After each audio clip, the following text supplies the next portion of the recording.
সকাল থেকে সবাই উঠে তোড়জোড় করতে লেগেছি। বেসিক্যালি দুদিন আগে থেকেই আমরা সবাই তোড়জোড় করতে থাকি লোকনাথ পুজোর। লোকনাথ বাবার আজকের এই দিনে সবাই লোকনাথ বাড়ি বলেই আমাদের বাড়িটাকে চেনে। বিয়ের আগে আমি 1-2 বার এসেছিলাম লোকনাথ পুজোতে, কারণ কি আমরা ফ্যামিলি ফ্রেন্ড, তো আমাদের নেমন্তন্ন থাকতোই।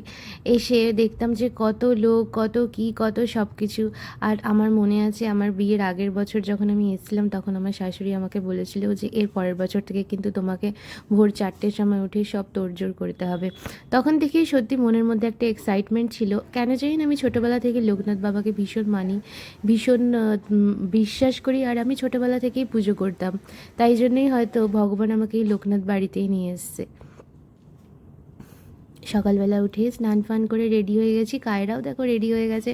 ও কিন্তু ভীষণ এক্সাইটেড ছিল, ও কিন্তু সারা রাত ঘুমায়নি, মানে বারবার জেগে যাচ্ছে। ভালো করে সব সাজানো গোছানো হয়ে গেছে, পুরোহিত চলে এসেছে, পুজোও শুরু হয়ে গেছে। আগে কিন্তু প্রচুর লোক আসতো, কিন্তু কোভিডের পর থেকে সবাই সবার বাড়িতে একটু কম যাতায়াত করে। আর কি জানো তো, আমি এটা বুঝি না যে পুজো মানেই তো আমরা শুনবো চলে যাব, কিন্তু এখন মানুষ একটু অন্যরকম হয়ে গেছে। আমরা এরকমই হয়ে গেছি, হয়তো আমাদের পরিবেশ পরিস্থিতি আমাদের এরকম হতে বাধ্য করেছে যে পুজোটাও সবাই ভাবে যে না বললেই আসবো, না হলে আসবো না, এরকম একটা ব্যাপার। কিন্তু বাবার ইচ্ছে, বাবারই সব, সে যখন চাইবে সে তখন সে তার ভক্তদের ঠিকই ডেকে নেবে। আমি এদিকে ভোগের খিচুড়িটা গোছাচ্ছিলাম। খিচুড়ি রান্না করেছে আমাদের মাসি, ভীষণ সুন্দর খিচুড়ি রান্না করেছে, আর এত সুন্দর করে সব ভেজে দিয়েছে, আমাকে কিছু করতেই হয়নি সত্যি বলতে। আমি শুধু ভোগের রান্নাটা গোছাচ্ছিলাম। আর সকাল থেকে আশেপাশে বাড়ি আমার মা, আমার শাশুড়ি মা আর তার ফ্রেন্ড এসছিলেন, তারা এসে সব গোছগাছ করেছে। আমি এদিকে কায়রাকে সময় দিচ্ছিলাম, আমার বজরংবলীকে তৈরি করছিলাম। কায়রাকে একটু স্নান ফান করিয়ে রেডি করিয়ে দিলাম, নিজেও বলতে গেলে একটু রেডি হলাম। তারপরে আমি ভোগেরটা গুছিয়ে এখন ওপরে ভোগেরটা নিয়ে যাব। তোমাদের সাথে একটা কথা শেয়ার করি। প্রত্যেকবার যেন কী হয়, মানে আমার যবে থেকে এই বাড়িতে বিয়ে হয়েছে সেই বছর আমি দেখছি যে একজন রাত্রিবেলায়, মানে তাকে আমরা সারা বছর দেখি না, সে শুধুমাত্র লোকনাথ পুজোর দিনই আমাদের বাড়িতে আসে। এই গল্পটা আমি কোনো কারোর সাথে শেয়ার করিনি, আমার খুব ক্লোজ যারা তারাই জানে। আজকে চলো তোমাদের সাথে শেয়ার করে দিই। তো যেটা বলছিলাম যে প্রত্যেকবার আমাদের সবাই খাওয়া দাওয়া হয়ে গেল, মানে লিটারেলি সবার, মানে আমাদেরও খাওয়া দাওয়া হয়ে যায়, ভোগ খাওয়া হয়ে যায়, তারপরে একজন আসেন যিনি এসে প্রত্যেকবার প্রসাদ নিয়ে যায়। আর প্রথমবার যখন আমার বিয়ে হয়ে এসছে তখন আমি দেখছি যে সবার খাওয়া দাওয়া হয়ে গেছে, মানে সবাই লোকজন চলে গেছে, আর হয়তো তলানিতে ঠেকে রয়েছে এরকম কিছু খিচুড়ি রয়েছে। তখন উনি এসছেন 2টো কন্টেনার নিয়ে, বলছে যে আমাকে একটু প্রসাদ দিয়ে দেবে। তখন আমি বললাম যে বাবা প্রসাদ কোথায়, প্রসাদ তো সব শেষ হয়ে গেছে। কিন্তু জানি না তিনি বোধহয় ভগবানেরই দুধ, লোকনাথ বাবাই হয়তো তাকে পাঠান, তার জন্য ঠিক থেকেই যায় প্রত্যেকবার, কোথাও না কোথাও থেকে ঠিক তার জন্য প্রসাদ বেরিয়ে যায়। আর কোভিডের টাইমে যখন কি না কেউ কারোর বাড়িতে আমরা যাচ্ছিলাম না, সেই সময় আমাদের বাড়িতে লোকনাথ পুজো হয়েছিল। কিন্তু সেইবার যখন ভরা কোভিড ছিল, মানে 2020 সাল যখন কায়রা সেই বছর হয়েছে, সেই বছর আমাদের বাড়িতে ভোগ হয়নি। সেই বছর মিষ্টি বাতাসা এসব দিয়েই পুজো হয়েছিল। সেইবারও কিন্তু তিনি এসেছিলেন, আর তাকে আমরা আমিত্তি মিষ্টি এই সমস্ত প্রসাদ দিয়েছিলাম, সে খুশি হয়ে নিয়ে চলে গেছিলেন। বোধহয় সে একটুখানি মিষ্টি পেলেও খুশি, শুধু একটু ব্রহ্মচারী প্রসাদ তিনি চান, আর কিছুই না। তো এইবারও যেন কী হয়েছিল, রাত্রিবেলা যখন সবার খাওয়া হয়ে গেছে, সবার হয়ে গেছে, মানে যারা ক্যাটারিংয়ের ছিলেন তারাও সব গোছানো হয়ে গেছে, তাদের খাওয়া দাওয়া হয়ে গেছে, এবার হয়তো আমরা সবাই শুতে যাব, সব গোছগাছ হচ্ছে।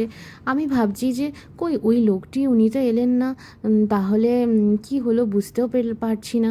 তারপরে দেখছি তিনি আসছেন, সিঁড়ি দিয়ে উঠে আসছেন, এসে বসলাম। আমি বললাম যে আপনি খান, আপনার জন্য আমি প্রসাদ রেখে দিয়েছি। সবাই আমরা তাকে ভালো মতো তৃপ্তি সহকারে খাওয়ালাম, আবার তাকে একটু প্রসাদ দিয়েও দিলাম বাড়ির লোকের জন্য। সত্যি বলতে তাকে সারা বছর দেখি না, এই লোকনাথ বাবার এই পুজোর দিনকেই তাকে আমরা দেখতে পাই। যাই হোক, সবাই সব কাজ করলেও চালকলাটা মাখতে আমার ভীষণ ভালো লাগে। আর আমি ভেবেছিলাম চালকলাটা মিষ্টি দই দিয়ে মাখবো, কিন্তু মিষ্টি দইটা যে কোথায় ছিল খুঁজেই পেলাম না।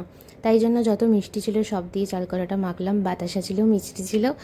আর তারপরে দেখো মামনি দিয়ে এদিকে সবার যে যে যা পুজো দিয়ে গেছে সবার নামে যে মিষ্টির প্যাকেট ছিল সেগুলো গুছিয়ে রাখা হচ্ছে, যাতে বিকেলবেলা যখন সবাই আসবে নিয়ে যেতে তাদের সুবিধা হয়। যদিও অনেকেই আছে নেয় না, বলে যে বাবার নামে এগুলো উৎসর্গ করে দিলাম। তারপরে যখন আমরা সবাইকে ভোগ বিতরণ করি তখন সেই মিষ্টিগুলোও বিতরণ করে দেওয়া হয়। আমার শ্বশুরমশাই, যিনি কিনা বাবা লোকনাথের পরম ভক্ত, সব সময় বলে যে লোকনাথ পুজোর দিনে সবাই আসবে, ভোগ খাবে, খুব ভালো লাগে সেটা। আর সত্যিই তো ভাল লাগে। কিন্তু কালকে যা প্রচণ্ড গরম পড়েছিল, তার মধ্যে এখন অনেকের বাড়িতেই ঘরে ঘরে লোকনাথ পুজো হয়। আমার এটা সবসময় মনে হয় যে কাউকে যদি আমি ছোট অল্প কিছু হোক, সেটা হয়তো বা দামি কিছু না, হয়তো এক্সপেন্সিভ কোনো কিছু না, কিন্তু আমি যেইটুকুনি দিয়ে যাকে সাহায্য করতে পারি, ভগবান ঠিক ওপর থেকে দেখছে, তার 4 গুণ আমাকে দেবে সে। হ্যাঁ, তবে এটা ভেবেই সাহায্য করলে হবে না যে তাকে করলেই আমি 4 গুণ পাবো। তাকে করলে আমার মনের একটা আলাদা তৃপ্তি হবে, এটা ভেবে করতে হবে যে মনের একটা আলাদাই শান্তি হবে। ইতিমধ্যেই কায়রা চলে এসছে চালকলা মাখা খেতে। ও ভীষণ ভালোবাসে। সবার আগে ওই খেয়ে টেস্ট করে বলে যে চালকলাটার সব কিছু মাখা ঠিক আছে কি না।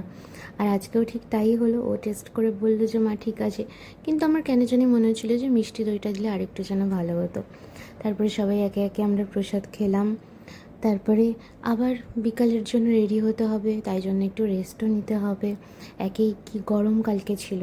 প্রত্যেকবারই লোকনাথ পুজোর দিন ভালোই গরম থাকে, মানে কিছু কম থাকে না। একবার মনে হয় বৃষ্টি হয়েছিল, আর আমি চাইছিলাম যে বৃষ্টি যাতে নাও হয়, কারণ কি বৃষ্টি হলে আবার ছাদে, যদিও আমাদের ছাদে উপরে শেড করা রয়েছে, শেড করা থাকলেও আশেপাশে দিয়ে জল আসবে, আবার মানুষজন এত আসবে, অসুবিধাও হবে। তার থেকে একটু হাওয়া দিত, বেশ একটা হাওয়া হতো, চারিদিকটা ঠান্ডা ঠান্ডা লাগতো। দেখো কি সুন্দর করে লাইট দিয়ে বাড়িটা সাজানো হয়েছে, একটা অন্যরকমই লাগছে। মাঝখানে কি হয়েছিল জানো, একদম লাইট চলে গেছিলো, মানে দোতলায় শুধু কারেন্ট ছিল, তখন সবাই আসছিল 7:30 নাগাদ। তারপরে আবার ইলেকট্রিশিয়ানদের খবর দিয়ে তারা একটু কাজ করে দিল, দিয়ে আবার সব লাইট চলে এলো। তাই জন্য তো ভয়ে ভয়ে এসিও চালাতে পারছিলাম না, কালকে কি গরম যে ভেবেছিলাম বাচ্চাগুলোকে এক ড্রয়ারে ঢুকিয়ে এসি চালিয়ে দেবো, সেটাও হচ্ছিল না, কারণ যদি ফিউজ উড়ে যায়। এদিকে ছাদে বেশ সুন্দর হাওয়া আসছিল, আর চারিদিকে ফ্যান লাগিয়ে দেওয়া হয়েছিল, ভালো লাগছিল। তোমাদের ব্লগটা কেমন লাগলো অবশ্যই জানিও।